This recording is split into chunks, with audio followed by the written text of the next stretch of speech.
আওয়ামী লীগ নিষিদ্ধের দাবিতে যেই জমায়েতের ঘোষণা দিয়েছিলেন হাসনাত আব্দুল্লাহ, সেই জমায়েতের সর্বশেষ পরিস্থিতি দেখানোর চেষ্টা করতেছেন। এই মুহূর্তে আমরা রয়েছি প্রধান উপদেষ্টার বাসভবন যমুনার পূর্ব পাশে, যেখানে কিন্তু জমায়েত হয়েছে। জুমার আজানের পর কিন্তু এখানে জমায়েত হতে শুরু করেছেন জাতীয় নাগরিক পার্টি সহ যে সকল ছাত্র জনতারা গতকাল রাত থেকে অবস্থান নিয়েছিলেন প্রধান উপদেষ্টার বাসভবন যমুনার সামনে থেকে। সে সকল ছাত্র জনতারা কিন্তু এই মুহূর্তে অবস্থান করছেন এই জমায়েত যে মঞ্চটি তৈরি করা হয়েছে মঞ্চের সামনেই, এবং ইন্টারকন্টিনেন্টাল মোড় থেকে মিন্টু রোডের মাঝাবাদী যে স্থানে পানির ফোয়ারাটি, সেখানেই কিন্তু এই মঞ্চটি তৈরি করা হয়েছে। আপনাদেরকে দেশ রূপান্তর লাইভে আমরা দেখানোর চেষ্টা করেছিলাম 5টি ট্রাকের উপরে কিন্তু ভ্রাম্যমান এই মঞ্চটি সকালেই নির্মাণ করা হয়েছে, এবং সকাল 8:30টায় কিন্তু যেমনটি জানিয়েছিলেন জাতীয় নাগরিক পার্টির দক্ষিণাঞ্চলের যে মুখ্য সংগঠক রয়েছে হাসনাত আব্দুল্লাহ, তিনি যেমনটি বলছিলেন তাদের এই গণজমায়েতে সাধারণ মানুষের উপস্থিতি তারা আহ্বান করেছেন, এবং আওয়ামী লীগ নিষিদ্ধের দাবিতে তাদের যেই চলমান অবস্থান কর্মসূচি সেটি তারা চলমান রাখবেন। এবং এখানে কিন্তু ইতিমধ্যে এসে উপস্থিত হয়েছেন বিভিন্ন রাজনৈতিক এবং সামাজিক সাংস্কৃতিক সংগঠনের নেতৃবৃন্দরা, এবং এছাড়াও কিন্তু জুমার নামাজের পর কিন্তু বিভিন্ন দলে দলে এসে কিন্তু বিভিন্ন স্লোগানে মুখরিত হয়েছে এই স্থানটিতে। এখানে কিন্তু এই মুহূর্তে জমায়েত বাড়ছে, এবং জুমার নামাজের পর থেকে কিন্তু এখানে জমায়েত হচ্ছে। দর্শক আপনাদের যদি জানিয়ে রাখি, গত একদিন আগে অর্থাৎ দিবাগত রাতে কিন্তু সাবেক রাষ্ট্রপতি আব্দুল হামিদ দেশ ত্যাগ করেছিলেন থাইল্যান্ডের উদ্দেশ্যে। সেই ঘটনার পর থেকেই কিন্তু সরব হয়েছিলেন ছাত্র জনতারা, বিশেষ করে জুলাই আন্দোলনে যারা অংশগ্রহণ করেছিলেন সেই সকল ছাত্র জনতারা কিন্তু ব্যাপকভাবে সমালোচনা করছেন এই ঘটনার, এবং বর্তমান অন্তর্বর্তী সরকারের কাছে তাদের যে দাবিটি আওয়ামী লীগকে নিষিদ্ধ করা না পর্যন্ত তাদের এই যে অবস্থান গতকাল রাত থেকে তারা শুরু করেছেন সেই অবস্থান থেকে তারা সরবেন না। এবং এই যে ছাত্র জনতার যে অবস্থান সেখানে কিন্তু ইতিমধ্যেই বাংলাদেশ জামাতে ইসলামী, ইসলামী ছাত্র শিবির সহ বিভিন্ন রাজনৈতিক দল কিন্তু সংহতি জানিয়েছেন, এবং সকালে অর্থাৎ 10টার দিকে কিন্তু এখানে এসেছিলেন, অর্থাৎ প্রধান উপদেষ্টার বাসভবনের সামনে কিন্তু এসে সংহতি জানিয়ে বক্তব্য দিয়ে গেছিলেন বাংলাদেশ জামাতে ইসলামী ঢাকা মহানগর দক্ষিণের যে সেক্রেটারি জেনারেল রয়েছেন ডক্টর শফিকুল ইসলাম মাসুদ, তিনি কিন্তু কথা বলে গেছেন, এবং তিনি সেই বক্তব্য কিন্তু তিনি জানিয়ে গিয়েছিলেন দুপুরের মধ্যে আওয়ামী লীগকে নিষিদ্ধ করার সিদ্ধান্ত নিতে হবে, এই বিষয়ে কিন্তু তিনি বলছিলেন। এছাড়া কিন্তু গতকাল রাতে এসেও বসেছিলেন জাতীয় নাগরিক পার্টির আহ্বায়ক নাহিদ ইসলাম, সদস্য সচিব আক্তার হোসেন সহ কিন্তু বিভিন্ন রাজনৈতিক দলের নেতৃবৃন্দ এবং বিশেষ করে এনসিপির নেতৃবৃন্দরা এখানে গতকাল রাত থেকে উপস্থিত রয়েছেন। এছাড়াও সকালে এসে কিন্তু এই অবস্থানে যোগ দিয়েছেন জাতীয় নাগরিক পার্টির উত্তরাঞ্চলের মুখ্য সংগঠক সার্জিস আলম, যিনি কিন্তু গতকাল ফেসবুকে জানিয়েছিলেন তিনি পঞ্চগড় ছিলেন, এবং তিনি পঞ্চগড় থেকে রাতে রওনা দিয়ে কিন্তু সকালেই এই সমাবেশ স্থলে এসে উপস্থিত হয়েছেন, এবং কিছুক্ষণ পরেই কিন্তু সেই সমাবেশ শুরু হবে, এবং আনুষ্ঠানিকভাবে কিন্তু তারা নতুন কর্মসূচি ঘোষণা করবেন আওয়ামী লীগ নিষিদ্ধের দাবিতে। বর্তমান অন্তর্বর্তীকালীন সরকারের কাছে তাদের দাবি দাওয়া নিয়ে তাদের নতুন দাবি কিন্তু তারা জানাবেন। দর্শক আপনাদের জানিয়ে রাখি, গতকাল রাত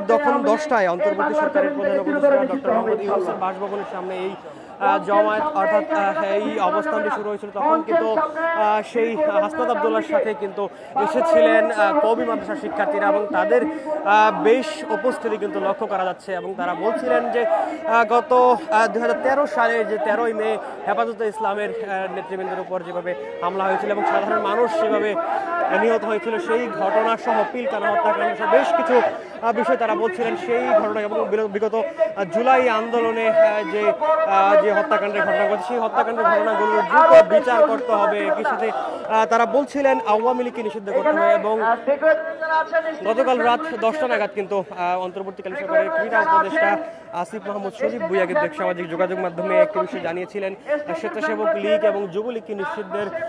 প্রক্রিয়া চলমান রয়েছে এবং খুবই সন্নিকট সেই প্রক্রিয়াটি। তবে সেই পোস্টের পর কিন্তু অন্তর্বর্তীকালীন সরকারের সাবেক উপদেষ্টা নাহিদ ইসলাম এবং বর্তমানে যিনি জাতীয় নাগরিক পার্টির আহ্বায়ক হিসেবে দায়িত্ব পালন করছেন, তিনি কিন্তু একটি পোস্টে জানিয়েছিলেন ছাত্রলীগকে যেমন নিষিদ্ধ করা হয়েছে, একইভাবে যুবলীগ এবং স্বেচ্ছাসেবক লীগকে নিষিদ্ধ করার যে সিদ্ধান্ত, সেগুলো কিন্তু প্রহসন বলে তিনি জানিয়েছেন এবং সেই প্রহসনের সিদ্ধান্তকে তারা মানেন না বলে কিন্তু হুঁশিয়ারি করেছে। একই সাথে তারা বলছিলেন আওয়ামী লীগকে নিষিদ্ধ করার তালবাহানা তারা কোনোভাবে মেনে নেবেন না, এই হুঁশিয়ারিটি তারা করেছিলেন।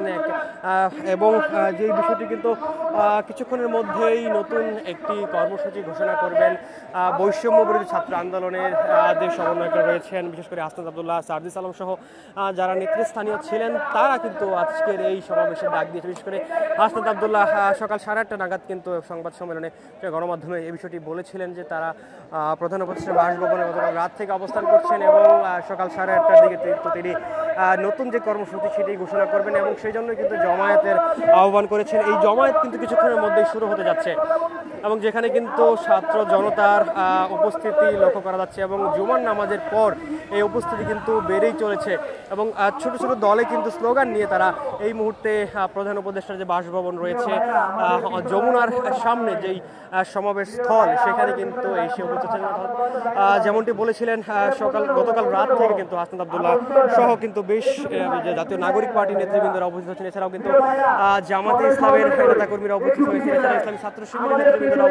এসে উপস্থিত হয়েছেন। তাদের এই আওয়ামী লীগ নিষিদ্ধের দাবিতে যে অবস্থান কর্মসূচি, সেখানে এছাড়াও গণতান্ত্রিক ছাত্র আন্দোলন সহ বেশ কিছু সংগঠনে কিন্তু আওয়ামী লীগের নিষিদ্ধের দাবিতে সহ সংহতি জানিয়ে উপস্থিত হয়েছেন অবস্থান কর্মসূচিতে।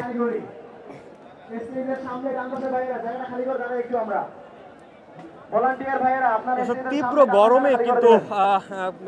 যারা ছাত্ররা রয়েছেন তাদেরকে কিন্তু দমাতে পারছে না। তীব্র গরমের মাঝেও তারা এখানে উপস্থিত হয়েছেন এবং তারা যে বিষয়টি বলছিলেন আওয়ামী লীগ নিষিদ্ধ না করা পর্যন্ত তাদের এই অবস্থান থাকবে। এবং যেমনটি সকালে কিন্তু কথা বলছিলেন সার্জিস আলম, তিনি যেমনটি বলছিলেন আওয়ামী লীগ নিষিদ্ধ করার যে সিদ্ধান্ত অন্তর্বর্তীকালীন সরকার না নেয় তাহলে তারা এখান থেকে সরবেন না। সেই সিদ্ধান্ত আসতে যদি 1 মাস সময় লাগে তবু তারা সেখানে এই টানা এবং লাগাতার এই অবস্থান করে যাবেন। দর্শক, আপনাদের যদি আমরা দেখানোর চেষ্টা করি, এই সমাবেশকে ঘিরে কিন্তু আইন শৃঙ্খলা রক্ষাকারী বাহিনীর সদস্যরা সতর্ক অবস্থানে রয়েছে।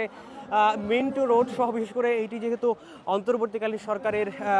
প্রধান উপদেষ্টা ডক্টর মোহাম্মদ ইউনূসের বাসভবন, যমুনা এবং